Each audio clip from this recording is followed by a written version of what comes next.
papillons blancs qui nous apportent sur leurs ailes du passé de tendres nouvelles. Ils repartent pour faire un tour, mais ils nous reviennent toujours. Les souvenirs de nos 20 ans sont de jolis papillons blancs.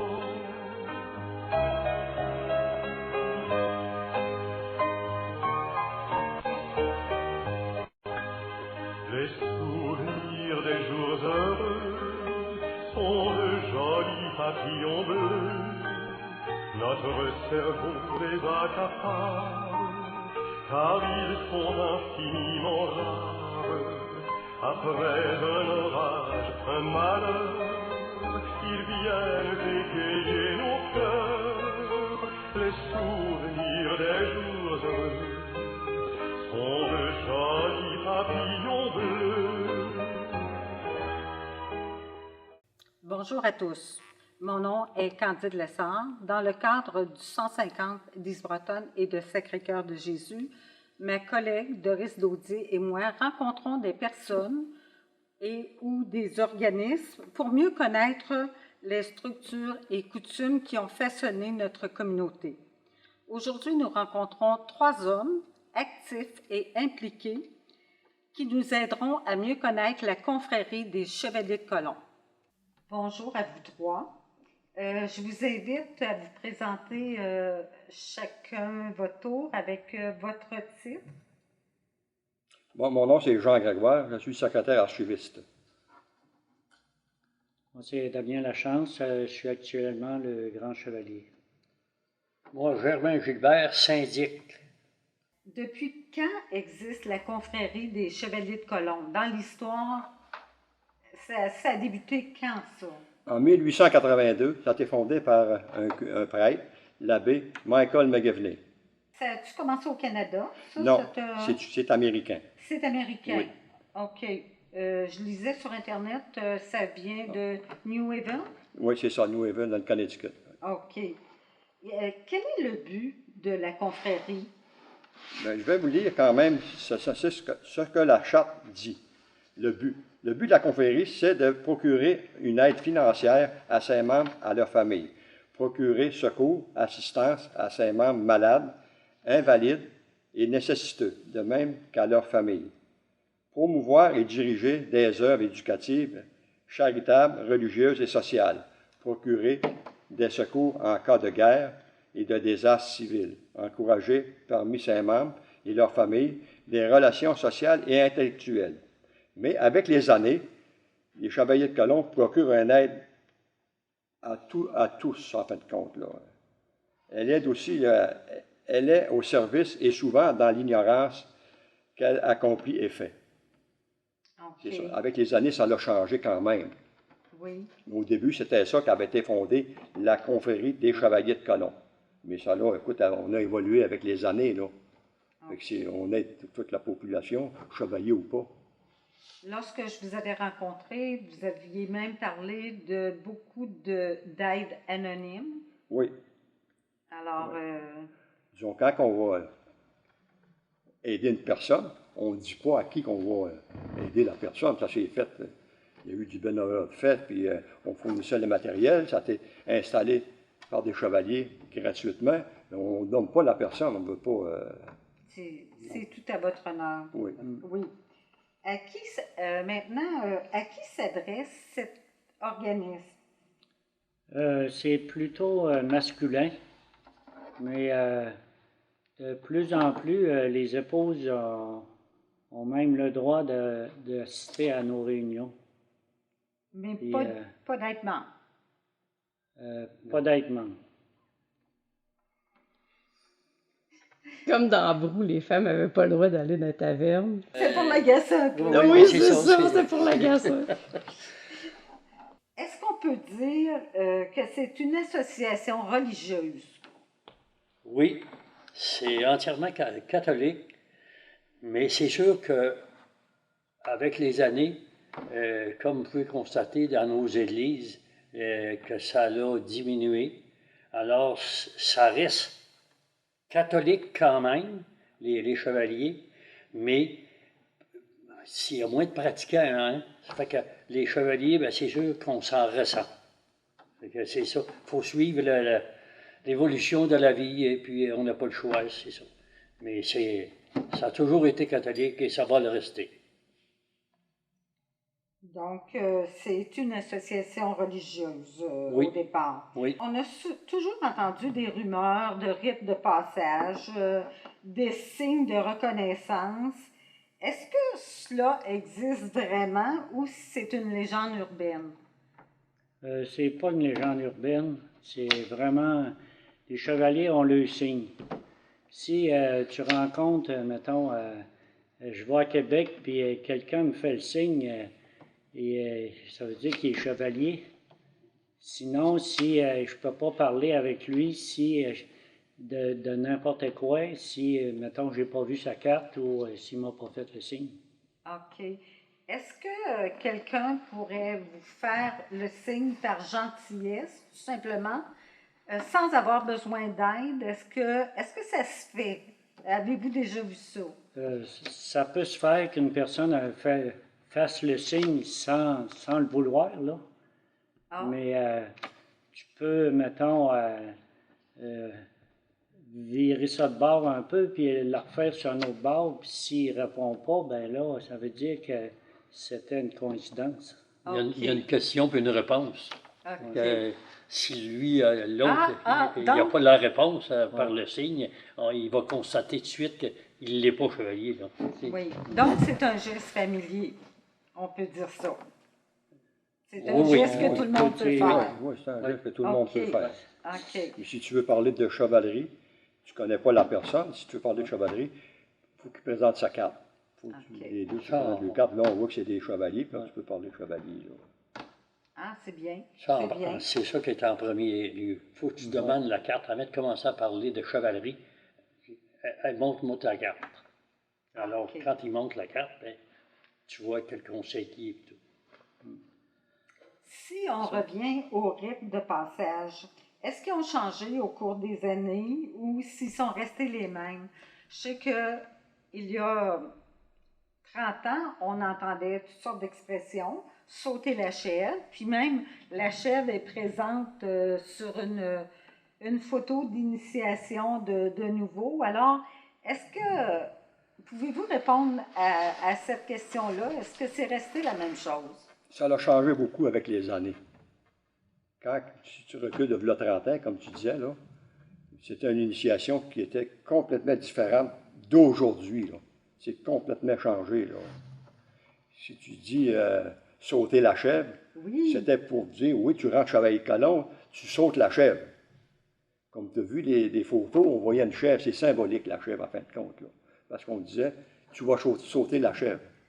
Mais actuellement, avec le nouveau rituel, les épouses, la famille participent à l'initiation. On dit l'initiation, mais c'est le nouveau rituel qui est. Au rite d'accueil. Cérémonie d'accueil. Mais il reste quand même. Cérémonie d'accueil. C'est resté quand même la même chose parce que c'est l'unité, charité, fraternité et patriotisme. Ça n'a pas changé. Que ce soit l'ancien rituel ou le nouveau rituel qu'on a, l'idée reste quand même la même, qui est unité, charité, fraternité et patriotisme. Les 4 principes. Les 4 principes des chevaliers de colon, c'est ça. Exactement. Alors, l'initiation tourne autour de ça. Oui, oui, oui. Donc, on ne saura pas le secret aujourd'hui. Ben malheureusement, non. Bon, ben, la Secret discrétion, bien c'est toujours la bienvenue. C'est ça. Maintenant, si on parlait d'Isbroton, le Conseil 3065 existe depuis combien de temps à Isbroton? Puis en quelle année? En 1947, Jean, tu peux rajouter. Avant, on était à sous-conseil avec Saint-Joseph. C'est ça. OK. Avant 1947. Avant 1947, on était un sous-conseil avec Saint-Joseph. En 1947, ben, il y avait beaucoup de chevaliers à Isbroton qui ont décidé de former un conseil.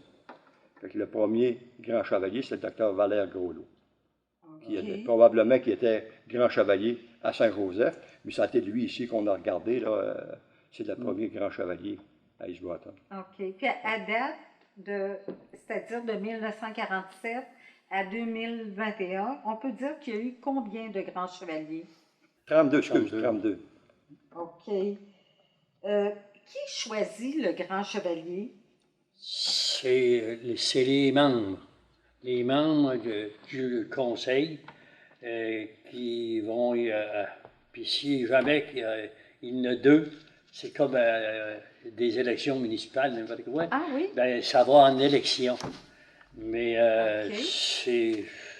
c'est rare. Grand chevalier, là, on va te dire, quand tu te prends la job de grand chevalier, c'est toute la grosse, grande responsabilité. Moi-même, j'ai eu l'occasion d'être grand chevalier 2005, 2006, 2007. Là. J'ai été 2 ans. Et puis, on peut dire que c'est une grande responsabilité. Donc, les gens ne se battent pas nécessairement en élection. Non, ça se fait toujours dans l'ordre. Non, ça va. Non, mais Non, c'est non, ça, mais c'est- vu la tâche énorme. Ouais. Surtout, regarde, moi, là, quand je vais rentrer grand chevalier, j'étais même pas censé rentrer grand chevalier, mais c'est venu parce que il n'y en avait pas qui voulaient se présenter. Il n'y avait pas personne. Je m'en souviens, je venais de prendre ma retraite. Moi. Et puis, j'avais un commerce, puis c'est ça.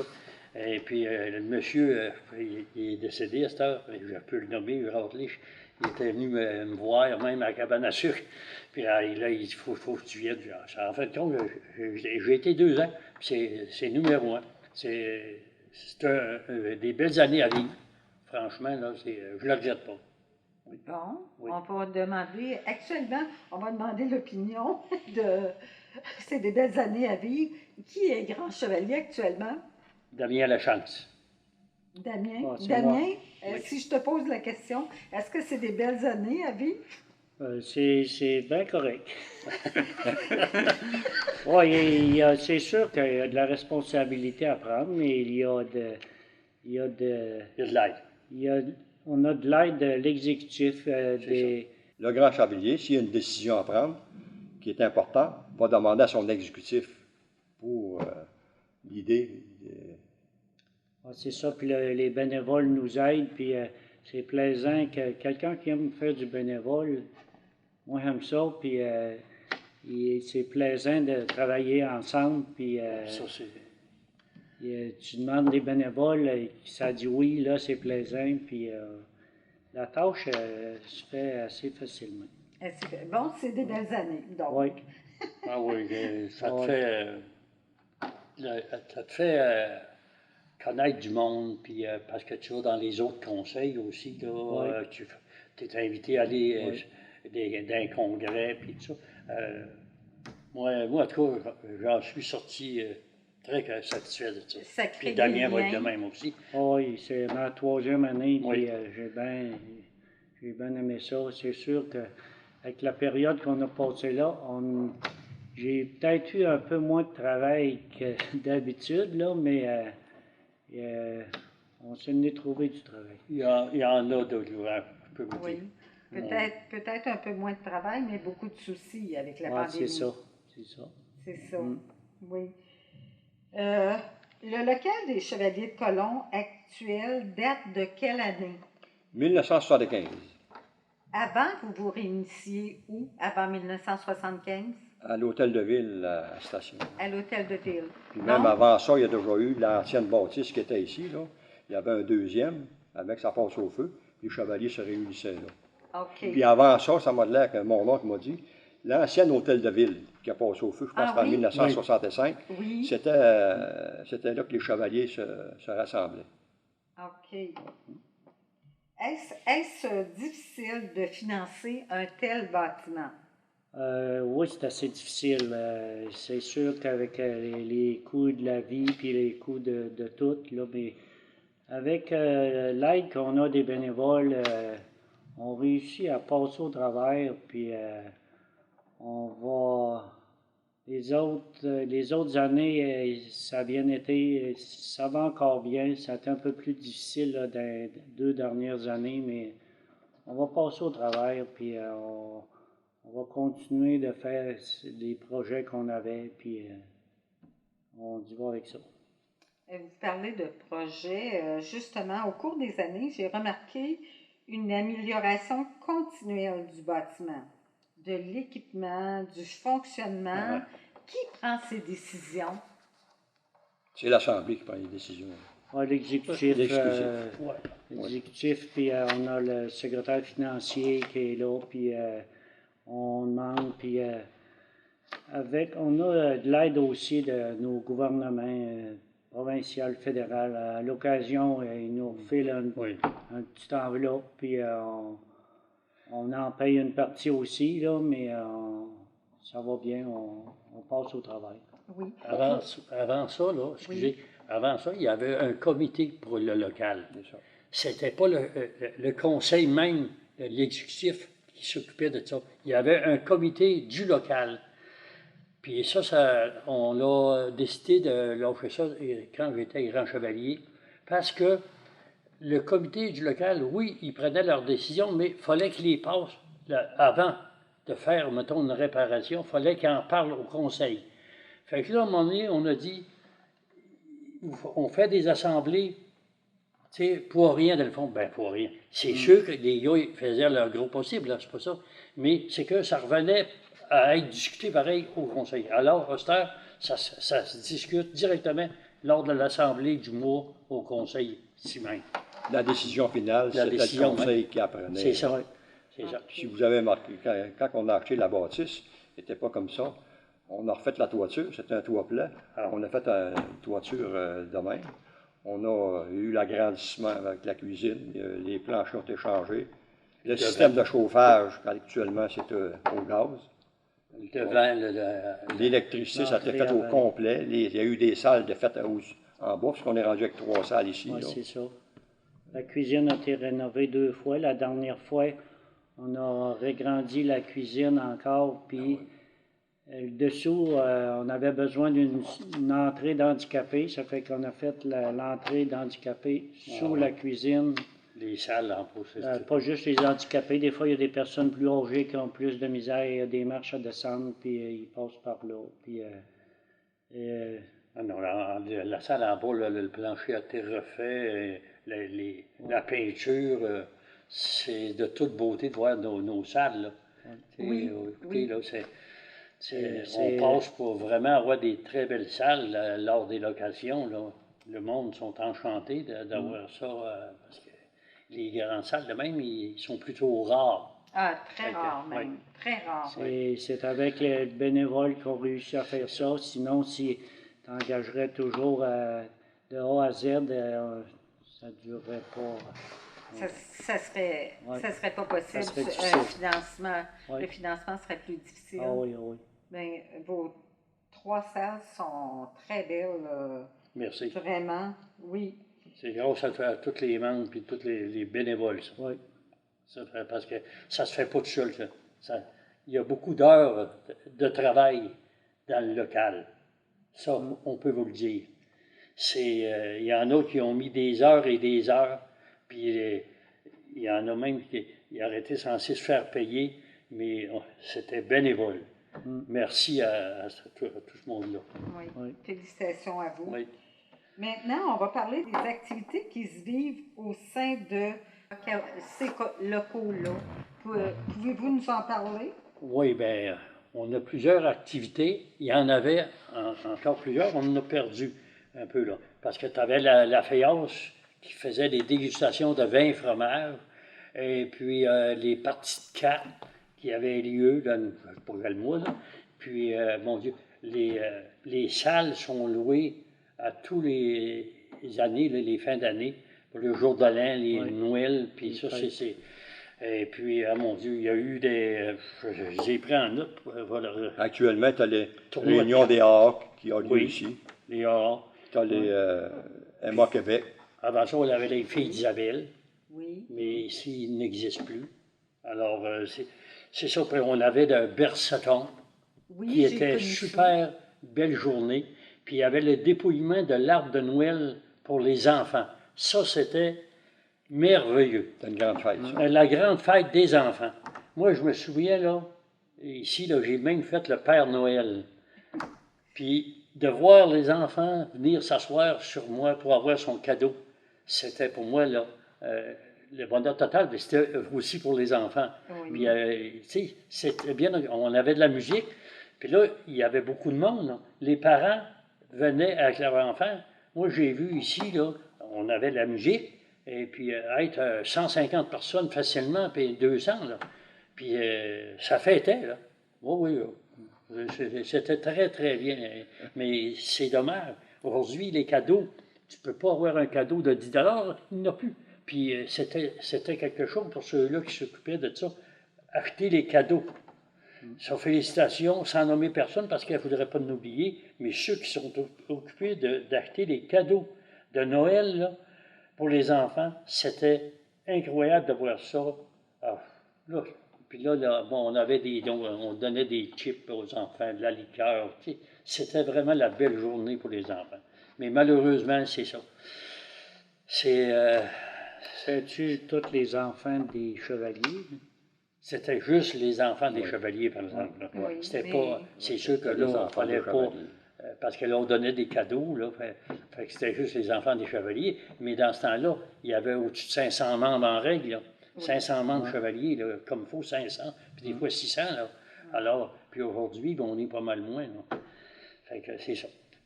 C'est des belles fêtes que nos enfants se souviennent. Ah oui, Parce oui, que c'est mes sûr. enfants ont participé à ça. Puis, On s'en fait parler encore. Moi, je m'en Oui. fais parler par ma famille. Là, ils aimaient donc ça de venir ici, là, de cette journée-là. C'était agréable, là, puis, de voir le bonheur dans le visage des enfants. Oui, c'est ça. vous recevez aussi des après funérailles. Oui, les après Des funérailles. 50e de mariage. Oui, 50e de mariage. Puis, Oui. je ne sais pas si j'en ai oublié, là, ça en fait pour mal. Puis, La parade de mode, on a eu des parades de mode. Oui. Oui. Ces parades de mode, là, c'était bien, ça aussi. Là. On avait beaucoup de commerce dans les Bretonnes. Là. Puis, en tout cas, c'est numéro un. L'âge d'or. L'âge d'or c'est- était, oui, Oui. est Puis, parti encore. Oui, nous, on en a bénéficié, le 150 aussi, oui, qu'on vous le remercie. 150e, oui, il est venu ici, oui. C'est ça. Alors, puis vous avez... Avant la pandémie, l'âge d'or, il venait à chaque année, il y avait le journée après les fêtes, là, je ne m'en souviens pas dans quel mois, là, il venait jouer avec tous les groupes de l'âge d'or de d'autres paroisses là, qui venaient, puis ils jouaient toutes sortes de jeux là, pendant toute la journée. Là. J'ai oublié de dire aussi que après, surtout le déjeuner, là, il y a la danse. Mais là, elle n'est pas recommencée encore, la danse. Mais ça s'en vient. Si le ministère de la Santé peut nous donner le droit, parce que n'oubliez pas que le dimanche après-midi, ça, c'est sûr que c'est les personnes plus âgées qui vont venir ici. Mais encore là, ils adorent ça. Parce que c'est intime ici. Puis ils disent tous qu'il y a de la chaleur dans le local. Puis moi, le premier, je viens ici, puis j'aime ça. La danse de ligne, puis tout ça, puis la musique est bonne. On va se croiser les doigts pour que ça revienne au plus vite, que la pandémie nous lâche. Mais ça regarde bien. On le souhaite tout. Merci. On le souhaite tout. Maintenant, on va aborder le fameux sujet, vos grands déjeuners. Oui. Qui a eu cette merveilleuse idée? Ça, je pense que ça va être... Ben, moi, je m'en vais le dire quand même, ça fait plusieurs années que je suis dans le conseil. L'idée du déjeuner, c'est lors d'une assemblée, un membre propose de faire un déjeuner causerie pour chevalier colon. Ça, je me souviens, là. Ça a commencé, l'idée de faire un déjeuner. Ça se passait un dimanche avant-midi, on va voir ça, là. Moi, j'étais jeune, je n'étais pas né. Okay. Mais l'idée était déjà partie. Après ça, durant les assemblées, on dit pourquoi on n'en ferait pas un déjeuner au local pour tout le monde. Fait que c'est ça. Il y a eu des poêles, on a été chercher des poêles. Puis à l'entrée, la salle n'était pas comme on la voit actuellement. Fait qu'on a commencé à faire des déjeuners. Donc, quand on a vu que ça participait beaucoup, on en a fait quand même plusieurs durant l'année, les années à venir. Fait que là, il y a eu l'agrandissement du local avec la cuisine. En 1983, c'est là qu'on a parti en grain. Là. Un déjeuner à tous les mois, le premier dimanche du mois. c'est le déjeuner familial. Le rituel s'est pris en Oui. 1983. Ouais, on n'a pas en juillet, août, mais on prend des vacances comme plusieurs méritées. personnes, bien méritées, Bien, oui, parce que quand ouais. même, mais c'est ça qui était l'idée dans le temps, là, que ça était parti, les chevaliers de colon qui ont décidé de faire un déjeuner, là. Et est-ce que ça a un but, le déjeuner des chevaliers de colon? Est-ce que ça avait un but ou... Oui, le but principal, ça nous fait des fonds pour gérer notre salle. Puis aussi, ça nous permet de faire des dons. Il y a été des années, ils faisaient des dons au centre d'emploi, puis à d'autres aussi, là. Puis c'est sûr qu'on a d'autres moyens de financement pour faire des dons, mais les déjeuners, ça l'aide. C'est le principal C'est ça. revenu. Mais c'est une rencontre familiale et sociale. Oui. OK. Les familles viennent au déjeuner. C'est ça. Fait qu'ils Oui. viennent au déjeuner, plusieurs familles qui arrivent là. Puis même, ils vont louer la salle numéro 2 au sous-sol pour être plus intimes. Les Fait familles. que Donc, ça correspond à un de vos buts, fraternité. Oui. C'est ça. oui, c'est oui, ça. exactement. Oui. N'oubliez pas qu'en arrière, là, quand on travaille, là, c'est plaisant, là, parce qu'on est un groupe, puis il y a même des sœurs, il y a des dames, des conjointes, des chevaliers, comment, Ouais. c'est pas obligé d'être chevalier, là, parce que là c'est vrai, on en a des dames qui viennent, des conjointes, beaucoup, là, Oui. et puis c'est super, ça, parce qu'ils nous donnent un coup de main énorme, là. Ben oui. Puis, donc, c'est vraiment plaisant de travailler. Il y a beaucoup d'ambiance, puis on voit, le monde aime ça, les déjeuners. Oui. Oui. Je voudrais rajouter de quoi. Oui. Lors du premier déjeuner, il y avait eu 75 personnes. Ah. Le premier avant de faire la cuisine. Là. OK. Puis toutes les patates, c'était cuit dans les maisons privées. Ah oui. Les madames faisaient Et cuire les c'est vrai. patates. Ils emmenaient les patates ici. Puis ça a commencé. C'est de même que ça a Ils étaient commencé. blanchis, ils étaient séparés. Puis après ça, on les faisait cuire ici. Là. OK. On a fait ça quand même pendant plusieurs années. Là. Ouais. On a, le déjeuner était parti. Puis là, c'était rendu plus difficile un peu. Là. Fait qu'on a changé pour dans l'huile actuellement. Là. OK. Là, ben, Combien ça prend de bénévoles pour faire tourner ces déjeuners-là? Ah, ça prend au moins 25 bénévoles. ouais. Au moins 25, là, puis à l'occasion, quand on a moins des périodes de la chasse ou d'autres choses. Mais ça faisait 2 ans là, avant la pandémie, là, on avait des jeunes qui venaient faire du bénévolat à cause de... Ils faisaient, mettons, la première communion, ces choses-là, puis il y avait tant d'heures de bénévolat à faire, puis... C'était moi, bien. je recevais la liste, puis là, on en prenait 2 par dimanche, par déjeuner. Ah, Puis, c'est bien. les jeunes, ils aimaient ça. Ah oui, Ils ont le déjeuner gratuit le matin en arrivant, puis c'est ça. tout au long de la journée, s'ils ont besoin de quelque chose, ils ont ça, là.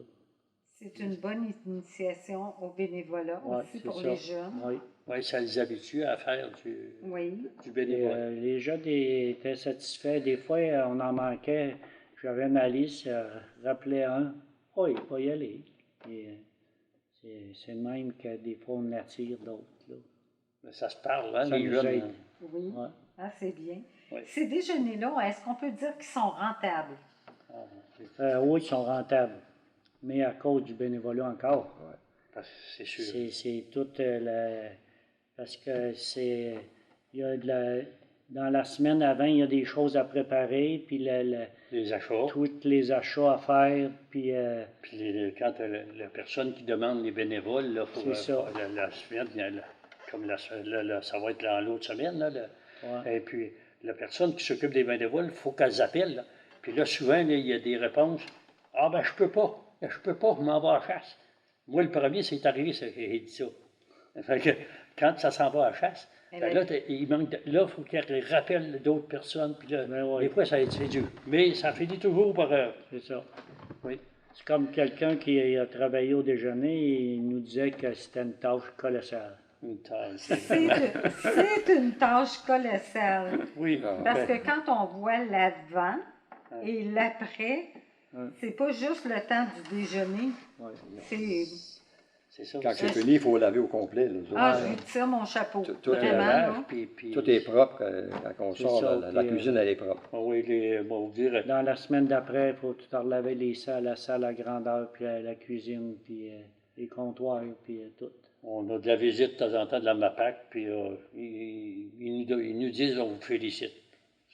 C'est bien. Oui, on a une bonne coach. Est-ce Ben oui. est-ce qu'on peut dire que cela crée un sentiment d'appartenance plus grand des chevaliers de colon en travaillant ensemble? Ben, c'est sûr, les bénévoles qui viennent, on s'amuse. C'est pas tiré par les cheveux, là. On s'amuse. Les gars font des farces, tout. Puis c'est valorisant faire du bénévolat, puis s'amuser en même temps, puis voir tous les gens qui passent, qui sont satisfaits de venir ici, là. Il y aurait beau aller au restaurant ou ailleurs, mais ils aiment ça venir ici. J'ai entendu souvent des contributions ou dons des chevaliers de colon à des organismes locaux. Parlez-nous de cet apport. Les dons, on a la vente des billets colombiens. La vente des billets colombiens, la moitié nous revient. Si on vend, mettons, X livrets, on a la moitié des argents qui nous arrivent au conseil. Mais l'État nous demande, avec cet argent-là, de la redistribuer au complet à des organismes sélectionnés. Les organismes sélectionnés, bon, vous allez en nommer quelques-uns, là, comme la Maison Marc-André-Jacques, Fondation Bernard Bolduc, Dystrophie musculaire, l'Église, Mira, Diabète Amiens, puis il y en a un autre, c'est l'Association féminine, je crois, quelque chose de même que Maurice m'a dit. Et après ça, là, quand même, on a des demandes qui sont faites par écrit. Ça, ces demandes qui sont faites par écrit, bien là, lors d'une assemblée, ils se sont discutés. Si on donne un montant, il faut avoir l'argent quand même pour être capable de donner l'argent. Ces demandes-là sont discutées lors d'assemblée. Mais ils sont faites par écrit.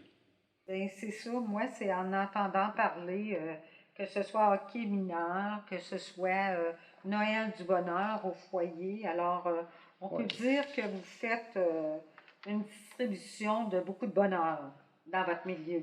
Ben oui, c'est sûr. Pensez-vous que cet organisme est viable à long terme? Les Chevaliers de colon, est-ce que ça a encore beaucoup d'espérance de vie? Quand on sait qu'au Québec, ils disent qu'une association, habituellement, ça a une vie de 25 ans. Alors, vous autres, vous êtes là depuis 1947. Bien, pour les 10 prochaines années, je pense que c'est viable encore. Comme on voit, il y a des conseils actuellement qui ferment. Il y a un conseil Sainte-Méthode qui va fermer au mois de novembre. Saint-Daniel s'est fermé. C'est ceux qui ont eu mais Saint-Ephrem, si on regarde Saint-Ephrem, ben lui, il est en pleine croissance. Ah. Nous autres, c'est vieillissant. Ici, notre conseil est vieillissant actuellement. Là. Mais pour les 10 prochaines années, on pense bien de ne pas avoir de problème. Après ça, ben, l'avenir va nous le dire. OK. Advienne que pourra. Maintenant, est-ce que vous pensez que l'organisation des déjeuners, si on parle des déjeuners, est-ce qu'elle est viable à long terme? Bon, on le pense encore, là. Tant qu'on aura nos très bons bénévoles qui nous supportent, puis on en demande des fois. Il y en a, comme au prochain déjeuner, il va y avoir une personne de l'extérieur qui s'est offert. Peut-être 2. Ça fait que C'est ça, oui. on va faire tout notre possible pour que ça dure plusieurs années, parce que C'est le apprécié. dimanche matin, là, il n'y a plus rien, là, à Isbronton, là, pour aller déjeuner, ça fait que c'est... Non, puis C'est encore plus apprécié. le monde aime ça, le venir à nos déjeuners. On le Parce voit. qu'en famille, puis on n'a pas un prix tellement élevé non plus, Non, puis c'est ça. Tu manges à volonté. c'est plaisant de... Oui, il y a des gros mangeurs. Oui. On a déjà eu un couple de Sainte-Marie qui ont venu travailler au déjeuner familial. Actuellement, on a une madame de Topford qui vient à tous les déjeuners là, Oui, c'est travailler ici. C'est là. plaisant, ça, de voir ça. C'est généreux. Oui. Quand c'est de l'extérieur, oui. S'il y en a qui veulent venir, sont les bienvenus. Bon, une petite invitation. Oui, c'est ça. Est-ce que vous savez que vous faites l'envie de plusieurs organismes avec votre dynamisme actuel? Oui, c'est sûr.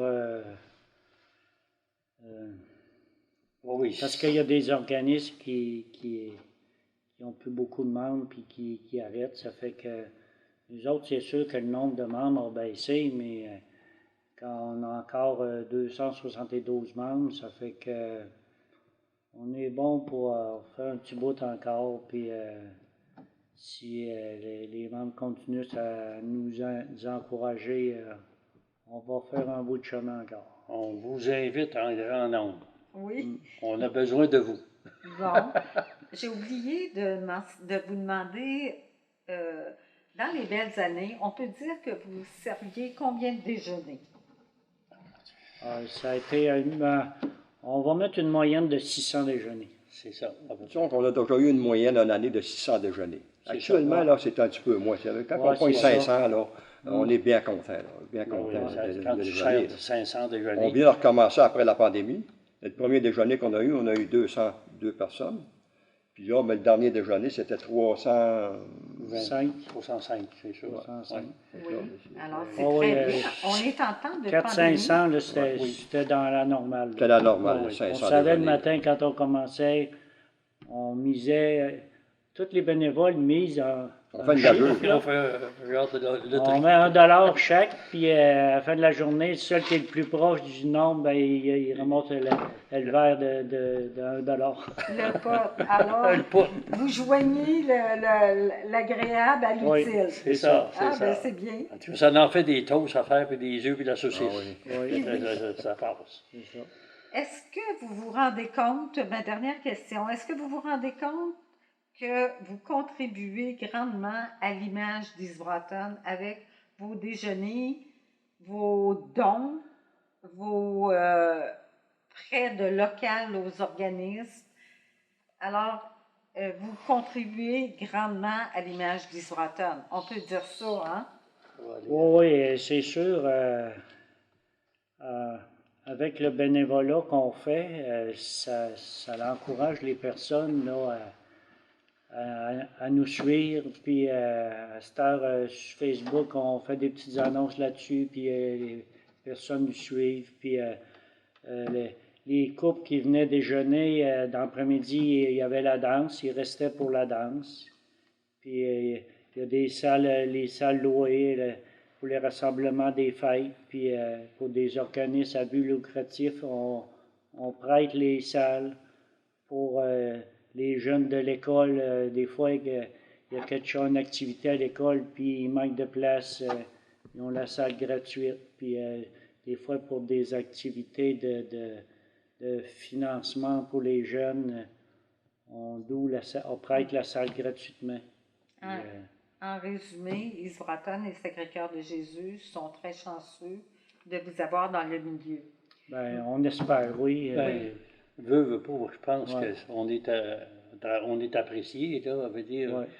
parce qu'il n'en pleut pas des salles comme ça. Là. Non, il n'en pleut C'est pas, ça. exactement. Maintenant, on va passer la parole à Germain qui voudrait adresser un message aux chevaliers de colon actuels et passés. Ça ne sera pas long.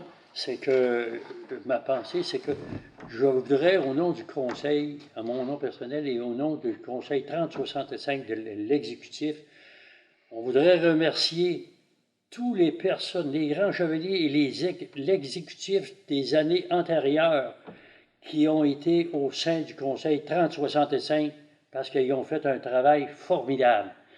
Nous, on en fait un, mais tous ces grands chevaliers-là qui ont passé avant nous, c'est un gros merci. On sait qu'il y en a beaucoup de partis qui sont rendus à un autre monde.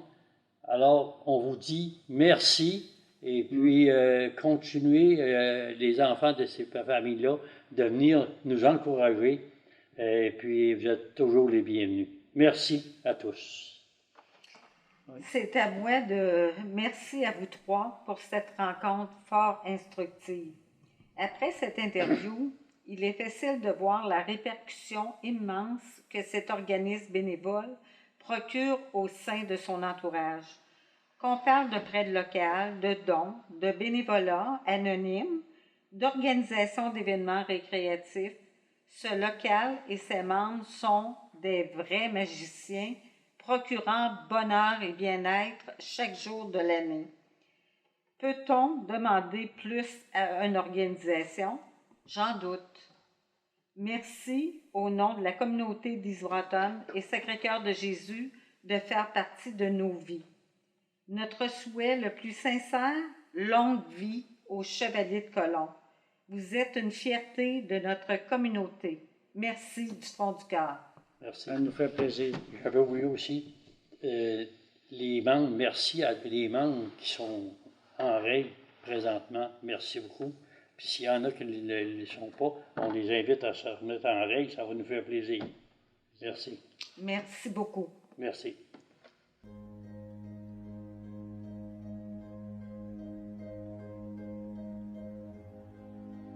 En août 1890, a lieu un des services funèbres les plus imposants de l'histoire de Waterbury au Connecticut. La foule pleure ce jour-là la mort, à l'âge de 38 ans, de l'abbé Michael J. McGivney, fondateur des Chevaliers de Colomb. Presque tous les 57 conseils des Chevaliers de Colomb créés au cours des 8 premières années de l'ordre sont représentés. Plusieurs dirigeants municipaux se joignent à l'évêque de Hartford et à plus de 70 prêtres catholiques du Connecticut.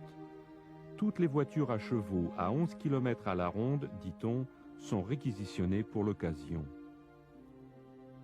Les funérailles de l'abbé McGivney exprimèrent l'amour et le respect que les gens éprouvaient pour ce curé dévoué et empreint de sainteté. La célébration reflétait également l'attrait que les Chevaliers de Colomb avaient pour les immigrants catholiques. Cet attrait persiste encore de nos jours. Aujourd'hui, les Chevaliers de Colomb représentent le plus grand organisme d'hommes catholiques au monde. Pour souligner leur 100e anniversaire en 1982, les Chevaliers de Colomb ont rapatrié la dépouille de l'abbé McGivney à l'église Sainte-Marie à New Haven, la même où il avait fondé l'ordre. C'est là, plutôt qu'à Waterbury, qu'il repose désormais, dans ce lieu où la messe est célébrée chaque jour pour les membres défunts et leurs épouses, et où l'on prie en son honneur. Par lui, avec lui et en lui, tout honneur et toute gloire pour les siècles des siècles. L'abbé Michael McGivney voit le jour à Waterbury le 12 août 1852. Ses parents, Patrick et Mary Lynch McGivney, étaient arrivés aux États-Unis durant la vague d'immigration irlandaise du 19e siècle.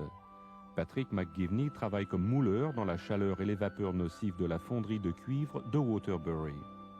Mary McGivney donne naissance à 13 enfants, dont 6 meurent en bas âge. L'aîné, Michael, avec 4 sœurs et 2 frères survivants, doit apprendre très tôt à composer avec le chagrin et la rude étreinte de la misère.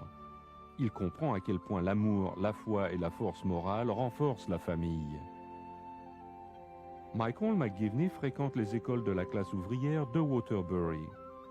Il est bon élève et l'un de ses directeurs d'école l'admire pour son excellente tenue et ses succès scolaires.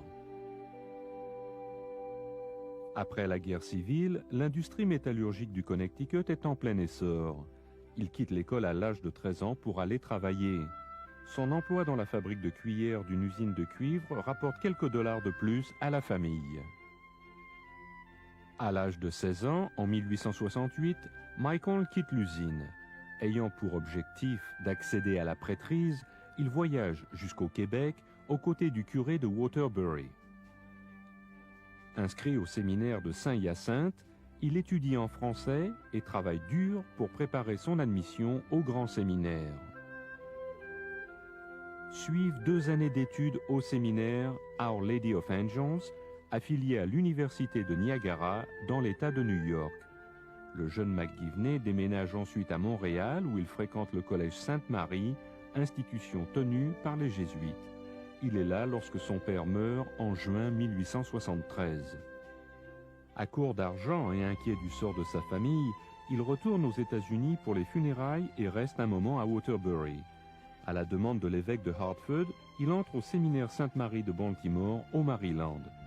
Après 4 ans d'études, le 22 décembre 1877, il est ordonné prêtre dans la cathédrale historique de l'Assomption à Baltimore par Monseigneur James Gibbons, qui deviendra plus tard cardinal. Quelques jours après, en présence de sa mère, il célèbre sa première messe à l'église de l'Immaculée Conception de Waterbury. Le jour de Noël 1877, l'abbé McGivney commence son ministère comme vicaire à la paroisse Sainte-Marie de New Haven, première paroisse locale. L'ancienne église ayant passé au feu, on en bâtit une nouvelle en pierre dans un des quartiers résidentiels les plus chics de New Haven. Les gens du voisinage sont mécontents.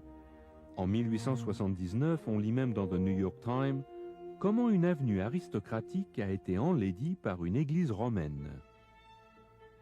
L'abbé McGivney entreprend donc son ministère à New Haven parmi des familles ouvrières irlandaises tendues sur la défensive.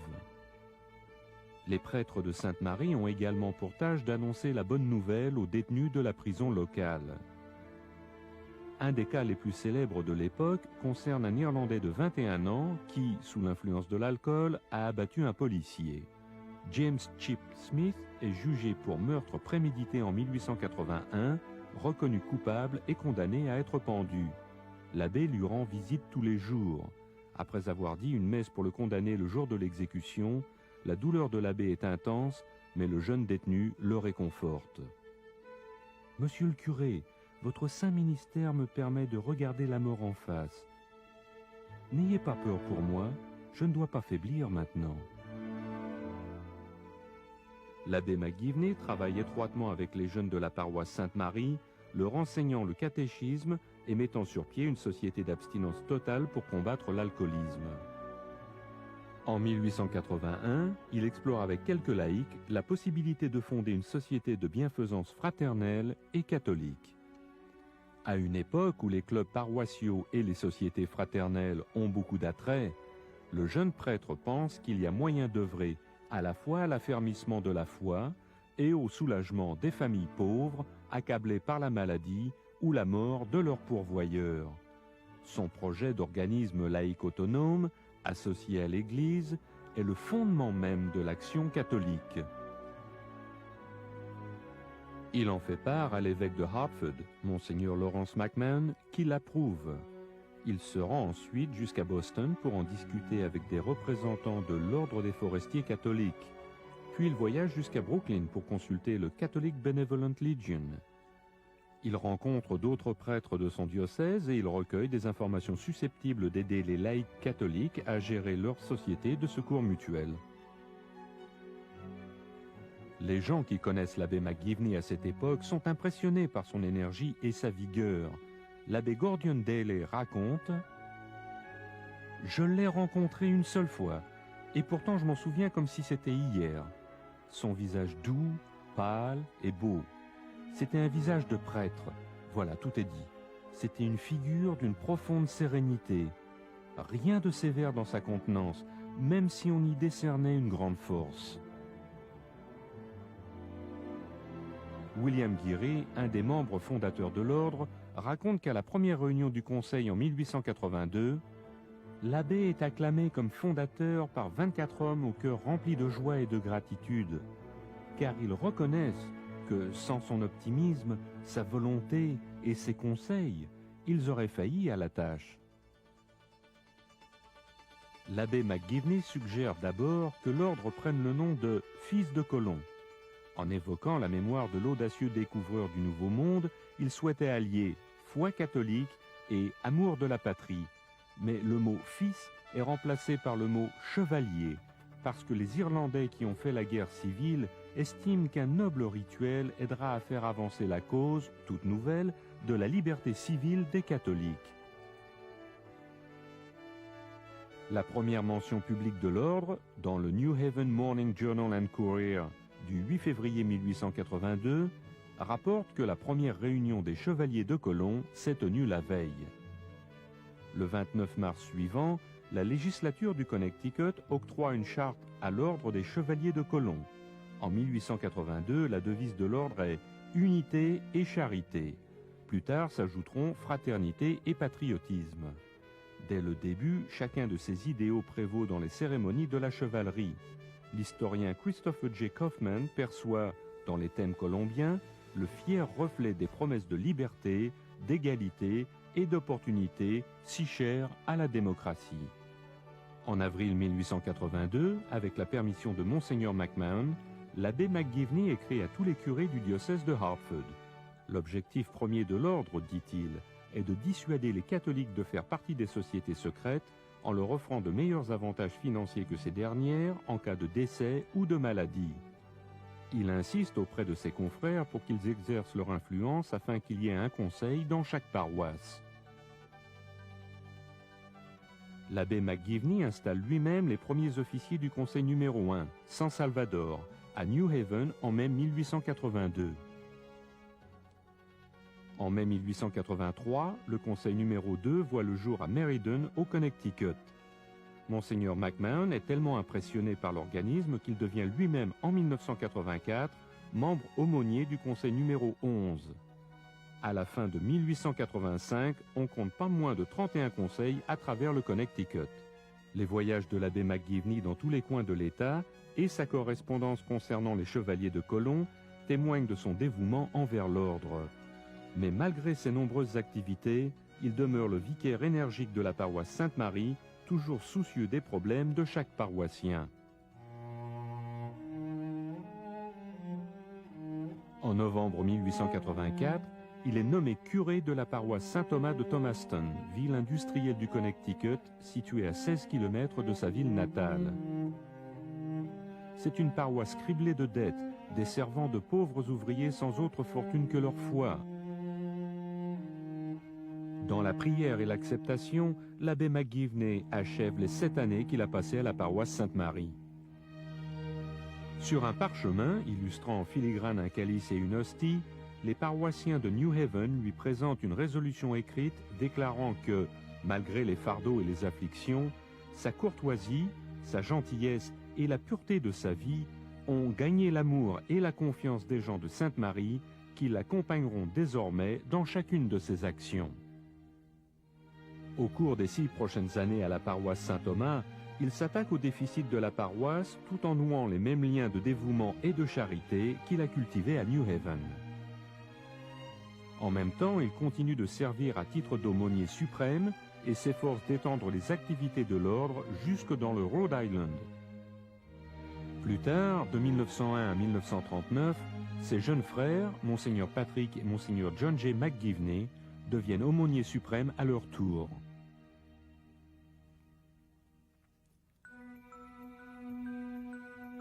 De santé frêle, l'abbé McGivney est atteint soudain d'une grave pneumonie en janvier 1890. La maladie persiste. On a recours à divers traitements, mais en vain, et son état se détériore.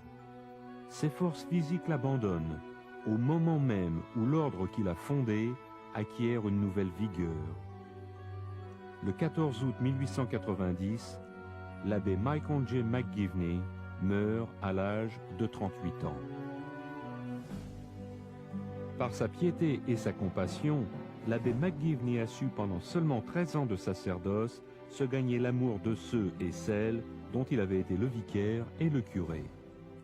Son inspiration chrétienne, son esprit de meneur et son dynamisme administratif lui ont mérité la loyauté et l'affection des milliers de personnes qui le connaissaient comme fondateur des Chevaliers de Colomb. Dès sa création, l'organisme a raffermi les catholiques dans leur foi, leur a permis d'arriver à une plus grande sécurité financière dans un monde parfois hostile, en plus de fortifier leur amour-propre. Les Chevaliers de Colomb, ayant connu une croissance remarquable depuis leur début modeste dans un sous-sol d'église, allient la fraternité catholique à l'une des entreprises d'assurance les plus prospères des États-Unis. Il existe aujourd'hui plus de 12 000 conseils actifs dans 13 pays. Chaque année, 1,6 million de chevaliers font des dons dépassant les 100 millions de dollars à des œuvres de charité et offrent plus de 50 millions d'heures de bénévolat. les 4 tours du siège mondial de l'ordre sont un symbole de charité, d'unité, de fraternité et de patriotisme à travers le monde. À l'église Sainte-Marie de New Haven, les chevaliers peuvent se rendre en pèlerinage au lieu d'origine de leur ordre. Dans cette église entièrement rénovée se trouve le sarcophage en granit poli de l'abbé McGivney. Lors de la première messe commémorative célébrée pour tous les chevaliers décédés l'année de sa mort, on a dit de l'abbé McGivney « C'était un homme du peuple, soucieux du bien-être du peuple. Dans sa grande bonté, son âme de prêtre s'appliquait sans cesse et de toutes ses forces à améliorer leurs conditions. Très cher fondateur, pour avoir donné naissance aux chevaliers de Colomb, vous avez sûrement accès à la joie et à la paix éternelle. »